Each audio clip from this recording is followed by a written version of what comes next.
بسم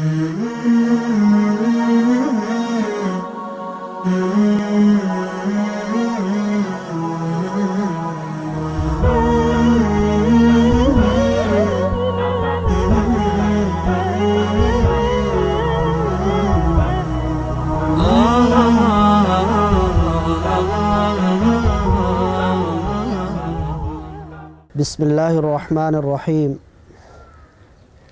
قرآن کریم اللہ رب العزت کی آخری اور لاریب کتاب ہے۔ یقیناً یہ کتاب اللہ رب العزت نے انسانیت کی رہنمائی اور ہدایت کے لیے نازل فرمائی ہے۔ اس قرآن مجید میں بے شمار حکمت اور مواعظ کی باتیں ہیں۔ امت مسلمہ کے عروج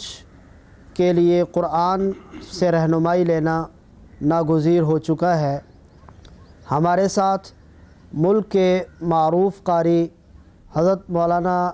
قاری محمد احمد صاحب تشریف فرما ہیں، اور اسی طرح نامور سکالر حضرت مولانا مفتی تنویر احمد آوان صاحب تشریف فرما ہیں۔ سب سے پہلے میں گزارش کروں گا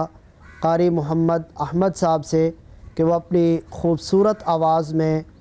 ان آیات کی تلاوت فرمائیں۔ قاری محمد احمد صاحب۔ اعوذ باللہ من الشیطان الرجیم، بسم اللہ الرحمن الرحیم۔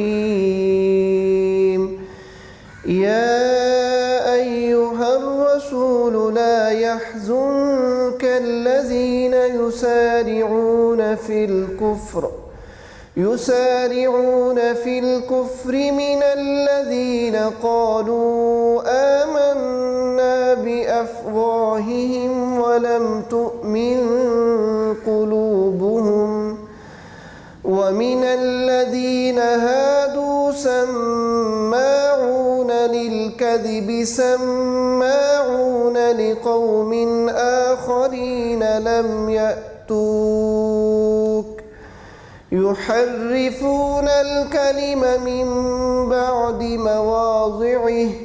يقولون إن أوتيتم هذا فخذوه وإن لم تؤتوه فاحذروا ومن يرد الله فتنته فلن تملك له من الله شيئا أولئك الذين لم يرد الله أن يطهر قلوبهم لهم في الدنيا خزي ولهم في الآخرة عذاب عظيم سماعون للكذب أكالون للسحت فإن جاءوك فاحكم بينهم أو أعرض عنهم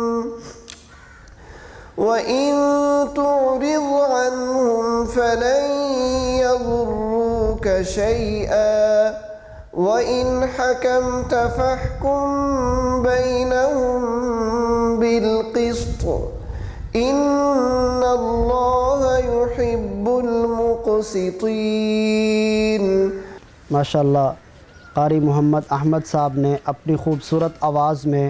ان آیات کی تلاوت کی۔ اب ان آیات کا اردو میں سلیس ترجمہ حضرت مولانا تنویر احمد آوان صاحب پیش فرمائیں گے۔ بسم اللہ الرحمن الرحیم۔ اے پیغمبر، جو لوگ کفر میں بڑی تیزی دکھا رہے ہیں وہ تمہیں غم میں مبتلا نہ کرے، یعنی ایک تو وہ لوگ ہیں جنہوں نے زبان سے تو کہہ دیا کہ ہم ایمان لے آئے ہیں، مگر ان کے دل ایمان نہیں لائے، اور دوسرے وہ لوگ ہیں جنہوں نے کھلے بندوں یہودیت کا دین اختیار کر لیا ہے۔ یہ لوگ جھوٹی باتیں کان لگا لگا کر سننے والے ہیں، اور تمہاری باتیں ان لوگوں کی خاطر سنتے ہیں جو تمہارے پاس نہیں آئے، اور اللہ کی کتاب کے الفاظ کا موقع محل طے ہو جانے کے بعد بھی ان میں تحریف کرتے ہیں، کہتے ہیں کہ اگر تمہیں یہ حکم دیا جائے تو اس کو قبول کر لینا، اگر یہ حکم نہ دیا جائے تو بچ کر رہنا، اور جس شخص کو اللہ فتنے میں ڈالنے کا ارادہ کر لے تو اسے اللہ سے بچانے کے لیے تمہارا کوئی زور ہرگز نہیں چل سکتا۔ یہ وہ لوگ ہیں کہ ان کی نافرمانی کی وجہ سے اللہ نے ان کے دلوں کو پاک کرنے کا ارادہ نہیں کیا، ان کے لیے دنیا میں رسوائی ہے اور انہی کے لیے آخرت میں زبردست عذاب ہے۔ یہ کان لگا لگا کر جھوٹی باتیں سننے والے، جی بھر بھر کر حرام کھانے والے ہیں۔ چنانچہ اگر یہ تمہارے پاس آئیں تو چاہے ان کے درمیان فیصلہ کر دو اور چاہے ان سے منہ موڑ لو، اگر تم ان سے منہ موڑ لو گے تو یہ تمہیں کوئی نقصان نہیں پہنچا سکیں گے، اور اگر فیصلہ کرنا ہو تو انصاف سے فیصلہ کرنا، یقیناً اللہ انصاف کرنے والوں سے محبت کرتا ہے۔ سورہ مائدہ کی ان آیات میں اللہ رب العزت نے اپنے حبیب صلی اللہ علیہ وسلم کو جس خوبصورت انداز میں خطاب فرمایا ہے، اس کا پس منظر کچھ یوں ہے کہ کچھ یہودی رسول اللہ صلی اللہ علیہ وسلم کے پاس اپنے جھگڑے اور لڑائیاں لے کر آتے تھے تاکہ رسول اللہ صلی اللہ علیہ وسلم ان کے درمیان فیصلہ فرما دیں، اور یہودیوں کو بھی یہ علم تھا کہ اللہ کے حبیب صلی اللہ علیہ وسلم ہمیشہ انصاف پر مبنی فیصلہ فرماتے ہیں۔ تو رسول اللہ صلی اللہ علیہ وسلم کے پاس وہ اپنے جھگڑے لے کر آتے۔ ایک مرتبہ ایک واقعہ ایسا پیش آیا کہ ایک یہودی مرد نے ایک خاتون کے ساتھ جنسی زیادتی کی، تو رسول اللہ صلی اللہ علیہ وسلم کے پاس جب یہ معاملہ آیا تو فیصلے سے پہلے انہوں نے کچھ منافقین کو آپ صلی اللہ علیہ وسلم کے پاس بھیجا تاکہ آپ کی رائے معلوم کی جا سکے، اگر آپ فیصلہ اس کے بارے میں رجم کے حق میں دیتے ہیں تو آپ سے فیصلہ نہ کروایا جائے، اور اگر اس کی کچھ اور سزا آپ تجویز فرماتے ہیں تو پھر آپ سے ہی فیصلہ کروا دیا جائے۔ جب وہ وفد رسول اللہ صلی اللہ علیہ وسلم کی خدمت میں پیش ہوا تو آپ صلی اللہ علیہ وسلم نے ان سے کہا کہ مجھے بتاؤ تورات میں زنا کے بارے میں کیا احکامات موجود ہیں؟ تو پہلے تو وہ ٹال مٹول انہوں نے شروع کر دی اور کہا کہ ہماری تورات میں تو کوڑوں کی سزا ہے۔ تو رسول اللہ صلی اللہ علیہ وسلم نے ان کے ایک بڑے عالم ابن سوریہ کو قسم دے کر کہا کہ تم بتاؤ تورات میں زنا کے بارے میں کیا احکامات ہیں؟ تو حضرت عبداللہ ابن سلام رضی اللہ تعالیٰ عنہ جو اس وقت یہودیوں کے بڑے عالم تھے، انہوں نے ان کا پول کھول دیا،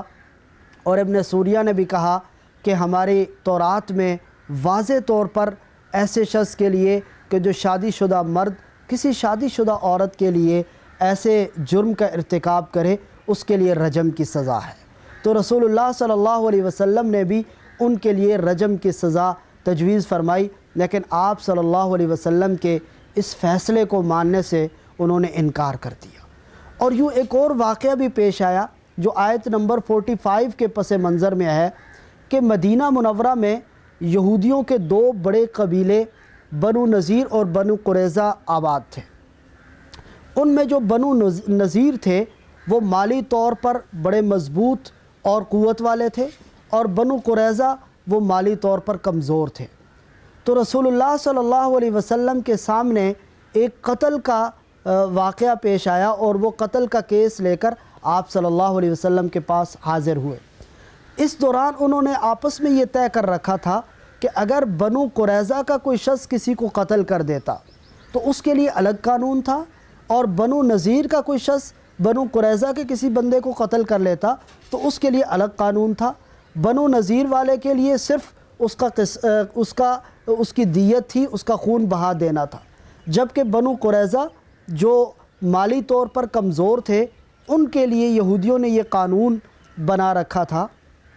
کہ وہ خون بہا بھی دیں گے، اور نہ صرف خون بہا بلکہ ڈبل خون بہا دیں گے، اور اسی طرح قصاصاً اس شخص کو قتل بھی کیا جائے گا۔ رسول اللہ صلی اللہ علیہ وسلم کے پاس جب یہ کیس آیا تو آپ صلی اللہ علیہ وسلم نے قرآن و حدیث کی روشنی میں اس کا فیصلہ فرما دیا کہ یہ قتل کے بدلے میں قتل ہی ہوگا، چاہے وہ کوئی کمزور کرے یا بڑا کرے، قانون سب کے لیے برابر ہے۔ اور اسلام نے کہیں ایسی تفاوت اور تفریق نہیں رکھی کہ مالداروں کے لیے الگ قانون ہو اور غریبوں کے لیے الگ قانون ہو۔ تو یہودیوں کے اس فعل کی ان آیات میں مذمت کی گئی اور امت مسلمہ کو یہ میسج اور پیغام دیا گیا کہ اسلام سب کے لیے برابر ہے، اسلامی قوانین وہ بھی سب کے لیے یکساں ہیں۔ اگر کوئی بڑا قتل کرتا ہے، مالدار قتل کرتا ہے، کوئی امیر قتل کرتا ہے، اس کے لیے بھی وہی قانون ہے، اور اگر خدا نخواستہ کسی غریب سے یہ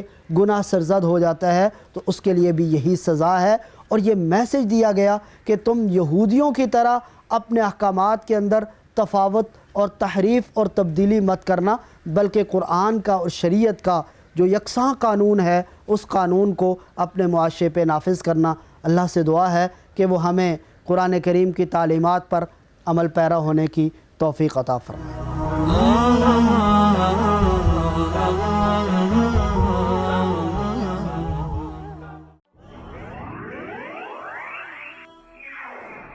وصال اردو، اندھیری رات میں ایک روشن چراغ۔